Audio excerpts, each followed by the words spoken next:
الحمد لله رب العالمين والصلاة والسلام على سيد الأنبياء والمرسلين وعلى آله وصحبه أجمعين ومن تبعهم بإحسان إلى يوم الدين. اللهم اجعل منهم من الذين آمنوا وعملوا الصالحات وتواصوا بالحق وتواصوا بالصبر آمين يا رب العالمين. ثم أما بعد، أشهد أن لا إله إلا الله وحده لا شريك له وأشهد أن محمدا عبده ورسوله. We start by praising Allah subhanahu wa ta'ala.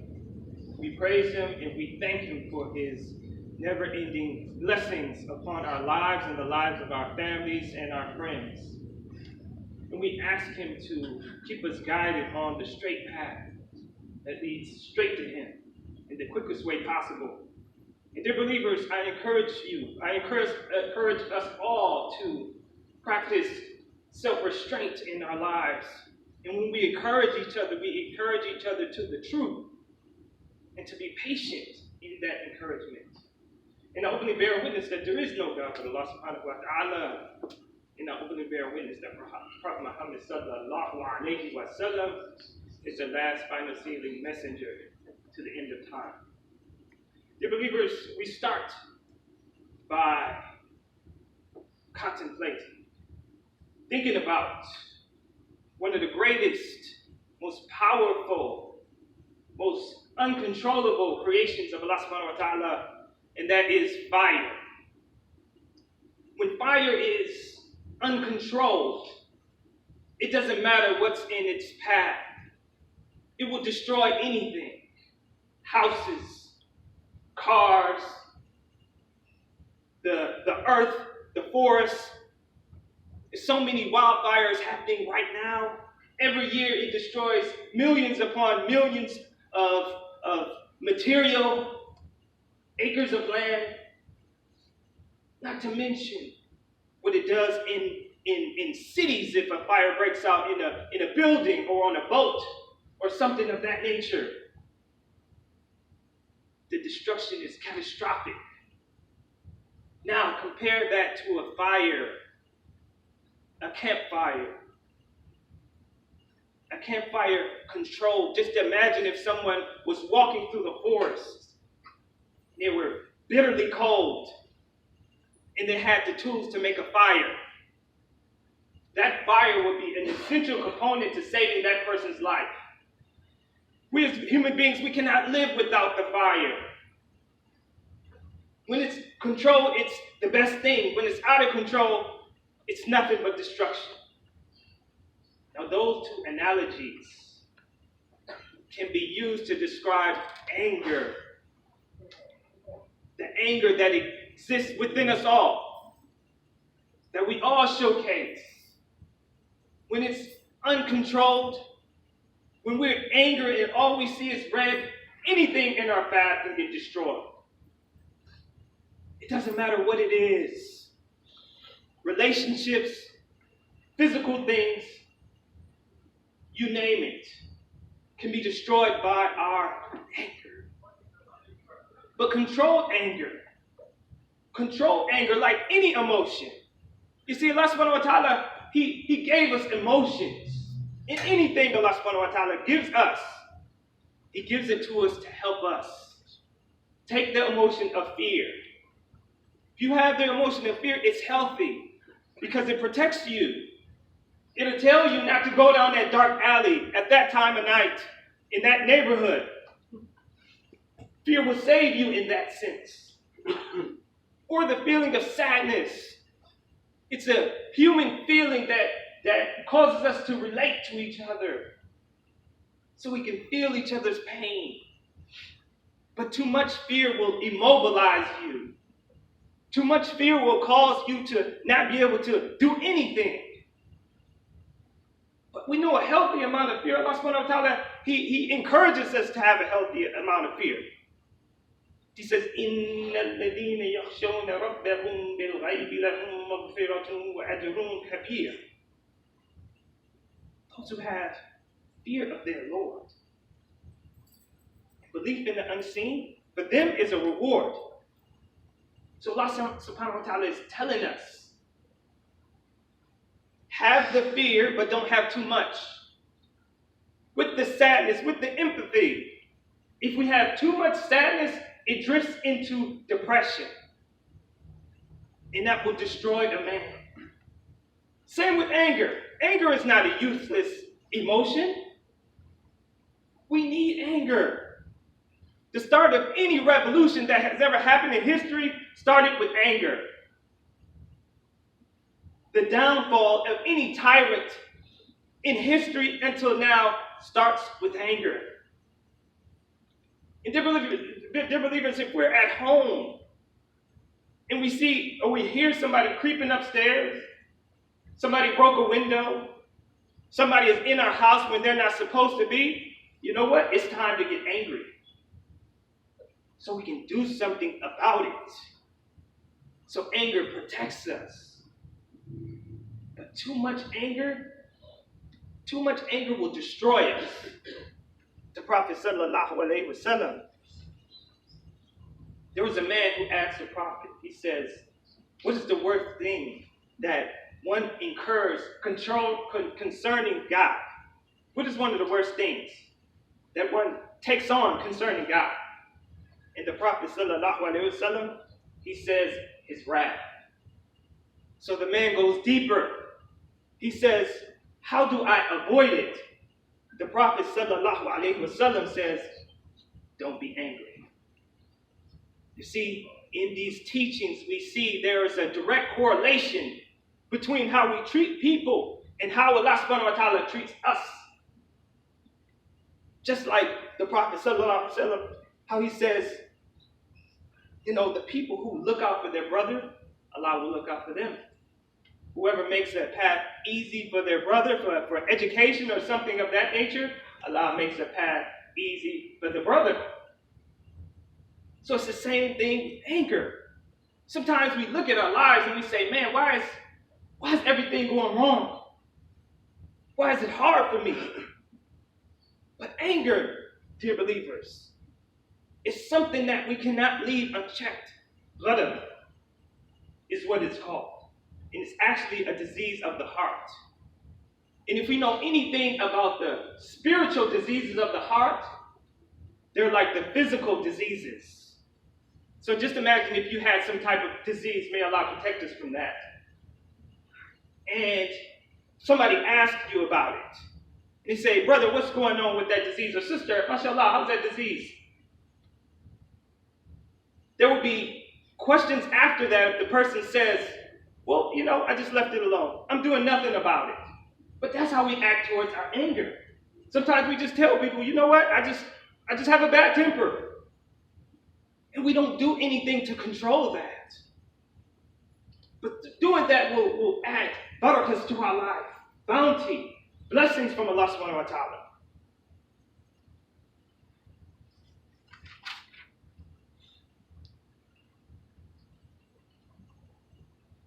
Anger is one of the most frequently abused and dangerous emotions.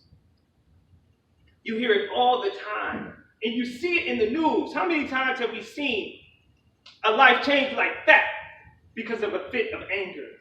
I was watching the news the other day, and it was a brother who had a convenience store. And somebody ran into the store, grabbed a drink, and ran out. He stole it. The drink was less than $5. The convenience store owner grabbed his gun.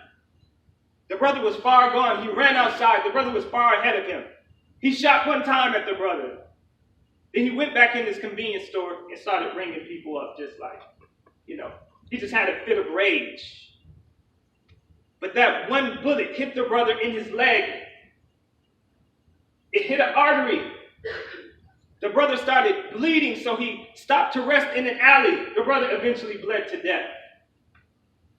The convenience store worker was charged with manslaughter. He was given 15 years in prison because of a split-second fit of anger. How many divorces end because of anger? We get angry when we pronounce the divorce. Once, twice, 3 times. And then we have to figure out what to do next. Probably one of the leading causes of divorce is anger. Besides Facebook, but that's a different conversation. But these are things that are avoidable. The Prophet ﷺ, he warned us against this. In the past, one of the enemies of the Prophet, Abu Lahab, Allah even sent down ayats because of him, how wicked he was. And Abu Lahab translates to the father of flame because he was known for his fiery temper. He was so angry, so bitter, that when the Prophet ﷺ, when he shared the news of his son passing away, Abu Lahab applauded. He applauded. This is because of his anger and hatred inside for the Prophet. Look what it does to a human being. There was another, Hind bint Utbah. She was related to a lot of people who were slain during the Battle of Badr. And during the Battle of Uhud, you know, the disbelievers, they got a victory. And Hamza, radiallahu anhu, he passed away during this battle. And he was mutilated. And this woman, after he was cut open, she was so angry at the Muslims and at him because of what he did in the battle before. She bit his liver. Savage behavior because of anger. The Prophet ﷺ, one time when a person was getting angry in his presence, he looked at them and he noticed how closely a person, when he's angry, resembles shaitan. He gets red and his fangs pop out of his neck. Who would want to look in the mirror when they're at their angriest? I wouldn't. Because it's an ugly sight. So we have to work to abolish that from our lives. And Allah gives us ways. And the most powerful way that He gave us was the example of our Nabi, sallallahu alayhi wa sallam. Allah even says in the Quran, وَإِنَّكَ لَعَلَىٰ خُلُقٍ عَظِيمٍ. The Prophet, he had such a good moral character. And he has so many examples on how to handle anger. It was one time a Bedouin, he saw the Prophet sallallahu alaihi wasallam. And the Prophet, he had on a shirt with the collar. And the Bedouin grabbed him by the shirt.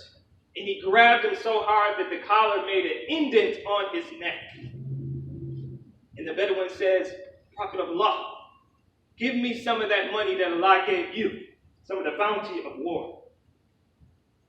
Now this is the Prophet, one of the most powerful people to exist. He smiled and he ordered one of his Sahabas to give him one, to give him some of the money. Can you believe that? Just imagine if we were in the White House and we grabbed the president by his shirt. What would happen to us? Or if we grabbed the officer by his shirt, what would happen to us? I guarantee you the first thing that would happen would be out of rage or out of anger. Ali radiallahu anhu, he had an excellent example in this. He was in war and he actually was winning and he overpowered his competition. And right when he was about to finish him off, the guy spit in his face and he dropped his sword. And he asked him, why? And he says, when I was going to kill you before, I was doing it for the sake of Allah. But when you spit in my face, I was going to kill you out of anger. Out of anger. So we have to be as people, when we get angry, able to analyze where this anger is coming from. Let's take a look at what happens when we get angry. What happens to our body when we get angry. The first thing that happens is the blood from our gut, it shoots out to our limbs. Then the adrenaline starts pumping. Then our mind gets sharp and it gets focused. You see, the body is preparing itself to do something, to either fight or to run. And this is happening and we can feel it. We start perspiring. We get ready. But what happens to the person who gets angry on a regular basis? The effect that has on our body.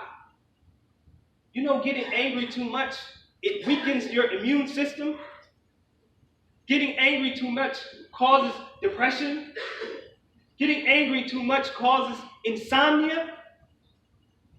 So we think that we're putting the wrath on the people around us. But when we have constant anger, we are destroying ourselves from the inside. Not to mention what that does to our spirituality. And we say it all the time. This person, he irritates me. This person, they bring the worst out of me. I can't stand this person. And it causes us to get into a tizzy, a rage. But what can we do about it? The Prophet ﷺ, he would only get angry at things that disrespected Allah subhanahu wa ta'ala. Nothing that disrespected himself. They would ridicule him almost like a child, and he never got back at them. There are never reports of the Prophet just lashing out on people. The Prophet was a mercy in any situation that he was in, a mercy for the world. So we as Muslims, we have to be a mercy in every situation that we are in. Take a look at your lives, our lives. Are we a mercy in every situation that we're in? Or are we the black cloud in some situations?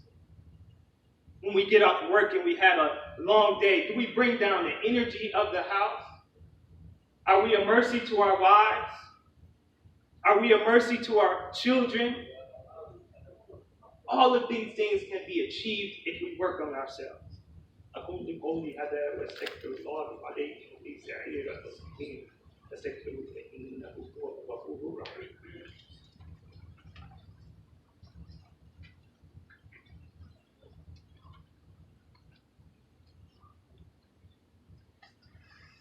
الحمد لله والصلاة والسلام على رسول الله أما بعد.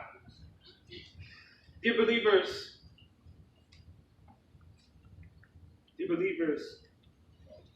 we must change our lives for the better on a regular basis. And we can do that by implementing things of the Prophet ﷺ, the things that he taught us. Now, when we get angry, the temperatures rise.